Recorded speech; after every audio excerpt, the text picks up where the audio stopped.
শফিক সাহেব, আপনার এ পার্টের অবস্থাটা কি দেখেন তো। বি পার্ট তো ভাই অনেকটা আগে আছে। আপনি এখন পর্যন্ত করছেন 74%। তো মাস শেষে আর কত কোটি টাকা লাগে আপনার? আমি তো বুঝতেছি না ভাই, আপনি কীভাবে টার্গেটটা করে দেবেন। স্যার আপনি কোনো টেনশন নিয়েন না স্যার, কোনো টেনশন নিয়েন না।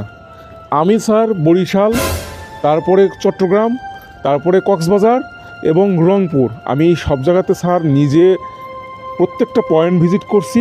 প্রত্যেকটা ডিলারের সাথে আমার কথা হয়েছে স্যার। ওরা প্রোগ্রাম যেটা আছে সেটা ধরবে এবং আমি বিশ্বাস করি স্যার, মনে প্রাণে বিশ্বাস করি আমার টার্গেট হবে স্যার।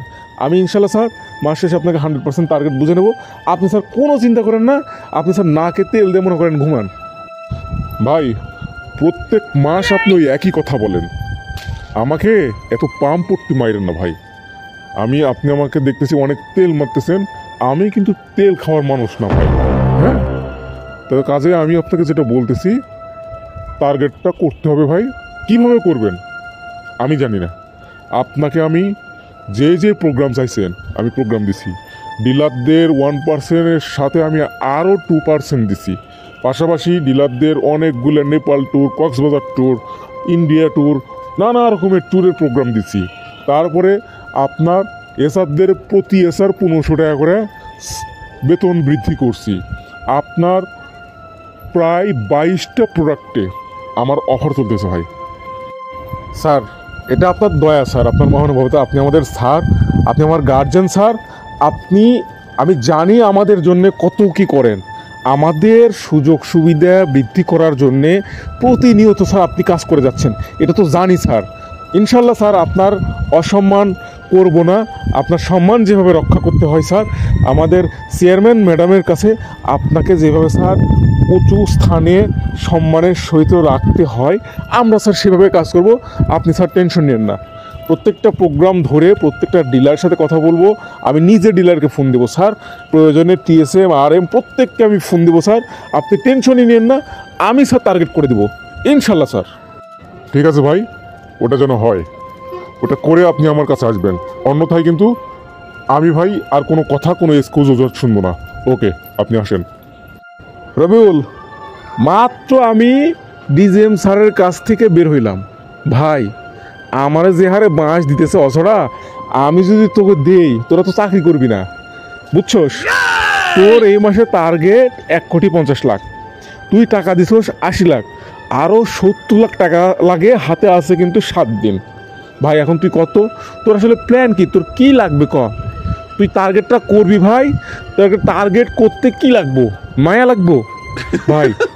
তোর রিজনে 2টা কিন্তু পাড়া আছে, একটা টাঙ্গাইল আর একটা জামালপুর। তুই কি চিনো সেটা? স্যার কি যে বলেন না বলেন, আমার কিছু বুঝে আসে না। টার্গেটের সাথে আপনার মায়ের সম্পর্ক কি স্যার? আর আমি এই পাড়া মহল্লা এগুলো চিনি না স্যার। আপনি টার্গেট করে নেবেন, আমি তো চেষ্টা করতেছি স্যার। আমার TSM যে 3টা, তাদের সাথে আমি সুন্দরভাবে কথা বলতেছি। কার কোন জায়গায় কি গ্যাপ আছে স্যার, আমি ধরে ধরে কথা বলতেছি। আমি প্রত্যেকটা ডিলার ভিজিট করতেছি স্যার। আপনি আছেন স্যার অন্য চিন্তায়, মায়া লাগবো, পাড়া লাগবো। টাঙ্গাইল কই, জামালপুর কই, কোন জায়গায় কি পাড়া মহল্লা আছে, এইগুলো কি আমি চিনি স্যার? আমি কোগুলোতে কখনো কোনো দিন গেছি? আমার কথায় যে তুই রাগ করতেছস, আমি তাহলে কি করবো? আমার যে DGM স্যার সেই চা ফেলতেছে। হ্যাঁ, আমি তো তোর সাথে ভাই মজা করতেছি, আর তুই ক অসুবিধা কি ভাই? তোরে তো আমি কইছি, তোর মায়া লাগুক, পাড়া লাগুক, মহল্লা লাগুক, যা মনে চাই তাই লাগুক ভাই, আমি দিতে রাজি আছি। তোরে আমি ঢাকায় নিয়ে এসে বুফে খাওয়াবো ভাই, কিন্তু আমার টার্গেট মিস করা যাবে না। আমি কিন্তু DGM স্যারকে কথা দিছি, কমিটমেন্ট রক্ষা করতে হবে। তা না হলে ভাই তুইও তো থাকতে পারবি না, আমারও কিন্তু লড়ং ভরং। সুতরাং বলতেছি ভাই, তোরে তুই করে কইতেছি, এটা নিয়ে আবার তুই মাইন্ড করিস না ভাই। তুই করে কইতেছি, তোরে মহব্বতে কইতেছি। তুই টার্গেটটা করে দে রবিউল। তুই টার্গেটটা করলে, আর ওদিকে আমার সিলেট আছে, সিলেটটা যদি টার্গেট করে, আর ফরিদপুর, তোরা এই 3 জন যদি টার্গেট করোস তাহলে আমার টার্গেট হয়। আমার স্যার চেষ্টা আর কমতি থাকবে না। আমি আমার জায়গা থেকে লড়ে যাচ্ছি স্যার। আমি যতটুকু পারবো আমি টার্গেট করে দেওয়ারই আমার প্ল্যান আছে স্যার।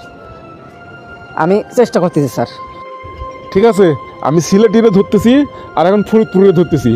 ওদেরও যদি মাইয়া লাগে তাও দেবো ভাই। তোর আমার টার্গেটটা করে দে ভাই। হ্যাঁ।